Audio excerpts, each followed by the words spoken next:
저의 경우 현금 대용으로 애플과 마소를 가지고 있는데, 자, 그럼 저와 같은 현금이 부족한 분들의 TQQQ 웅덩이 매수 타이밍을 살펴보겠습니다. 1월은 보시면 1월 11일부터 27일까지 계속 매수했습니다.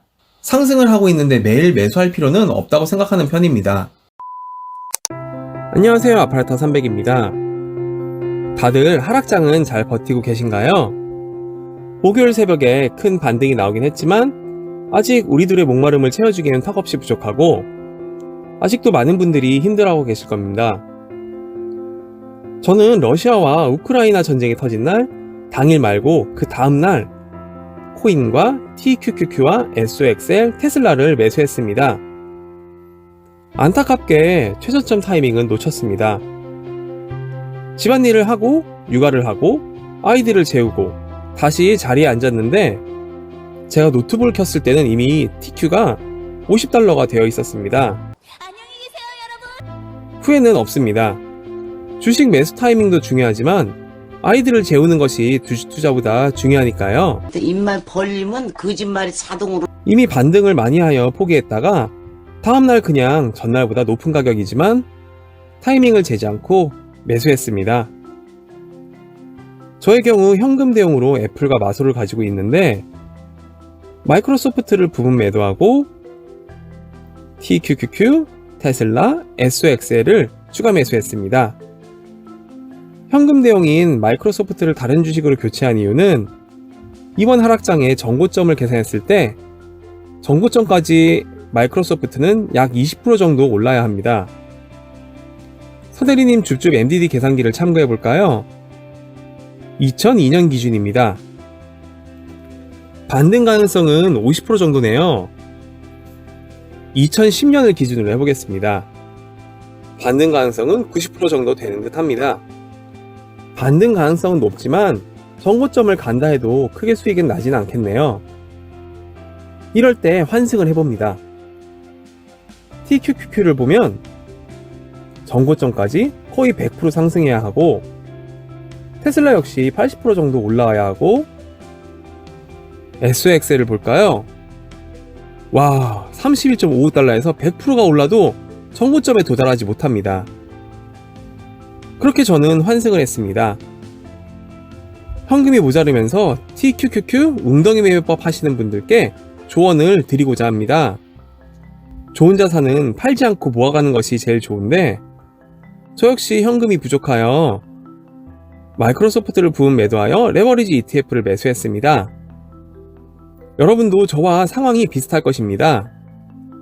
그렇다면 제가 이전 영상에서 보여드렸듯이 이런 방식으로 매수를 진행할 것인데 초보자분들을 위해 제 기준을 하나 말씀드리겠습니다.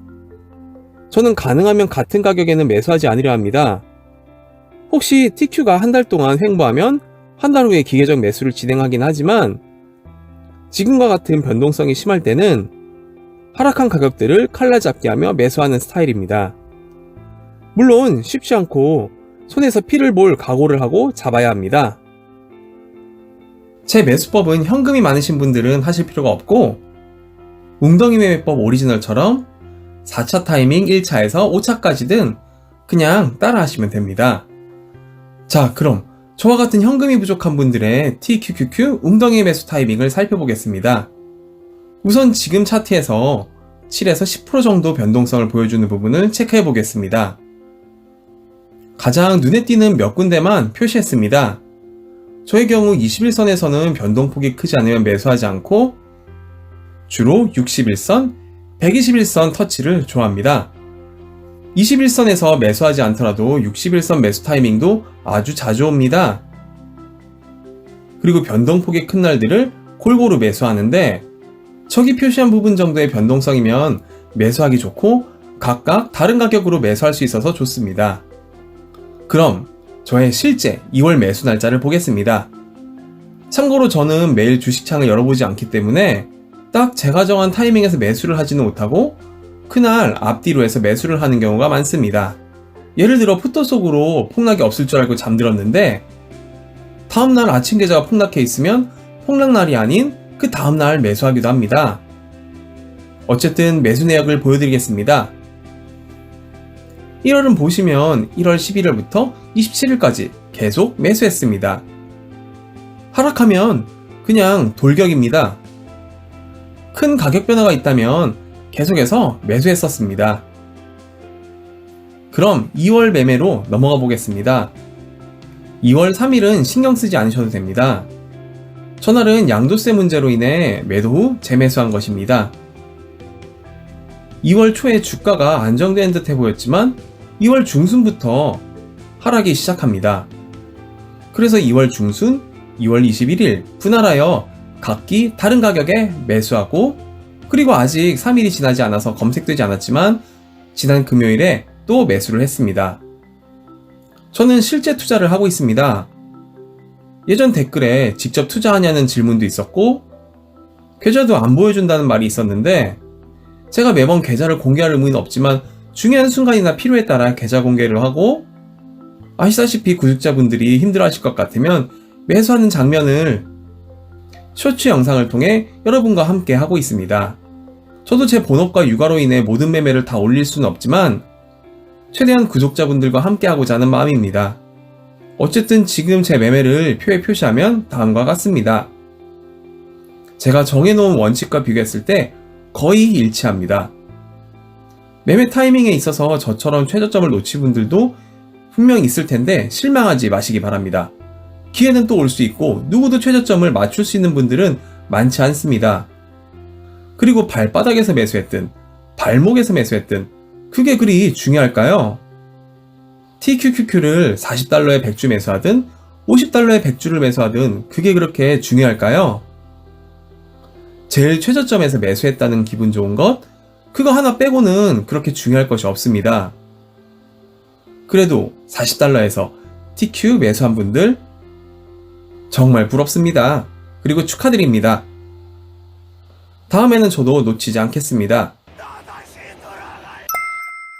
중요한 점은 아직 전쟁이 끝나지 않았습니다. 저는 전쟁과 생명을 담보로 한 주가 하락은 원치 않습니다. 제가 40달러에 TQ를 사지 못한다 하여도 전쟁은 빨리 끝나길 바랍니다. 저는 단기 타이밍 매매를 선호하지 않기도 하고, 피터 린치가 항상 강조해 말했지만 미래에 대한 주가 예측에 시간을 쏟는 것은 아무짝에도 쓸모가 없습니다. 그러나 계획은 있어야겠죠? 너는 계획이 다 있구나. 주가가 흘러가는 방향에 따라 대응 방법을 생각하시면 됩니다. 그렇다면 앞으로 주가 흐름에 따른 제 매매 타이밍을 알려드리도록 하겠습니다. 현재 50달러에서 혹시나 하락을 다시 하게 된다면 43달러에서 매수, 그리고 그 다음부터 대략 7에서 10% 이상 떨어질 때마다 추가 매수하면 됩니다. 43달러, 38달러, 35달러, 32달러. 사실 지금은 40달러 아래로 하락한다면 하락을 멈출 때까지 그냥 매일 한 주씩 매수하는 방법이 제일 좋습니다. 웅덩이 매매 오리지널에서는 상승에도 매수 타이밍을 기점으로 1차, 2차에서 5차까지 매수를 하지만 저는 1차에서 5차까지 매수를 하는 것은 찬성인데 상승을 하고 있는데 매일 매수할 필요는 없다고 생각하는 편입니다. 왜냐하면 우리는 현금이 부족하기 때문입니다. 돈이 풍족하시면 오리지널 방법으로 하는 것이 상승장에서 조금은 더 수익을 남길 수 있습니다. 바로 수량 자체가 더 많아지기 때문이죠. 원래 투자금이 많은 사람이 투자 수익을 많이 낼 수 있는 것이 바로 이 주식시장입니다. 만약 하락이 아니라 다시 상승한다면 어떨까요? 저는 그냥 관망합니다. 사실 지금도 이미 풀로 투자를 하고 있고, 그런 상황에서 무리하게 추격 매수를 하는 것은 바보 같은 짓이 아닐까요? 그리고 전고점이 된다면 제가 이번 하락에 용돈 대출과 주식담보대출을 조금 받은 것이 있는데 딱 대출금까지만 갚을 정도로 인출을 계획 중입니다. 저도 여러분과 똑같습니다. 대출에 찌들어 살고 있습니다. 지금 이 캡처 외에도 여러 대출이 있어 한 달에 대출로 갚는 금액이 250 정도입니다. 그래도 저는 투자를 10년 가까이 해왔지만 초보분들의 경우 1금융권의 신용대출이나 마통 정도의 대출 외에 무리한 대출로 투자하지는 않았으면 합니다. 특히 신용이나 미수는 절대 금지입니다. 이번 하락 매수 및 포트폴리오 변화 중 가장 큰 특징이 남아 있습니다. 저는 이번 하락 때 암호화폐 수량을 더욱 크게 늘렸습니다. 저는 인생을 바꿔줄 투자 중 하나는 레버리지 ETF고 또 다른 하나는 디지털 자산이라고 생각합니다. 라오님도 예전에 코인에 대해서 영상을 찍으셨는데 코인 세계에 대한 이해도가 엄청 높으시고 저보다 반발 앞서서 가시는 모습에 참 놀랐습니다. 다른 주식 유튜버 분들 중에 서대리님은 비트코인과 이더리움을 모아간다고 하셨고 라오님은 공식적으로 말씀하신 적은 없지만 이번 하락 때 코인을 분명히 매수하셨을 거라 생각합니다. 그렇다고 이분들의 생각이 저에게 중요치는 않습니다. 저는 라오님, 서대리님, 디벨로몽님, 소스몽키님, 제시TV님 등 저도 즐겨보는 유튜버분들을 좋아하지만 이분들이 코인을 사던 안 사던 살짝 궁금한 정도 이상은 관심이 없습니다. 이분들이 코인에 대해서 아주 비관적인 관점을 가지고 있다 하더라도 전혀 상관없습니다. 사람마다 투자 관점이 다르고 저는 누가 뭐라고 해도 디지털 자산을 모을 것이기 때문입니다. 다시 말씀드리지만 저는 인생을 바꿔줄 투자가 레버리지 ETF와 디지털 자산이라고 생각합니다. 저는 현재 10억 만들기 프로젝트를 향해 달려가는 것이지 주식, 암호화폐 가리지 않습니다. 제가 생각하는 암호화폐에 대해서는 다음 영상에서 간단하게 말씀드려 보겠습니다. 암호화폐 투자를 지금 하지 않는 것은 커다란 파도에 올라타지 못하는 것이 아닐까요? 이번 전쟁 때 모두가 느끼고 있습니다. 참고로 세계 2차 대전 당시 록펠러가 돈을 어디에 대느냐에 따라 그 승패가 달라졌다고 하죠. 러시아가 전쟁을 끝내면 전쟁이 없어지고 우크라이나가 전쟁을 끝내면 우크라이나가 없어집니다. 돈보다 생명이 항상 먼저이기에 빨리 이 전쟁이 끝나길 바랍니다. 주식 투자에 대해 고민이나 궁금하신 점이 있으면 언제든 댓글 남겨주시기 바랍니다. 이 채널을 볼 수 없지만 우크라이나 사람들에게 평화가 찾아오길 바라며 지금 이 영상이 여러분께 도움이 되었다면 구독, 좋아요, 알림 설정 부탁드립니다. 모두들 행복하고 아름다운 하루 되시길 바랍니다. 감사합니다.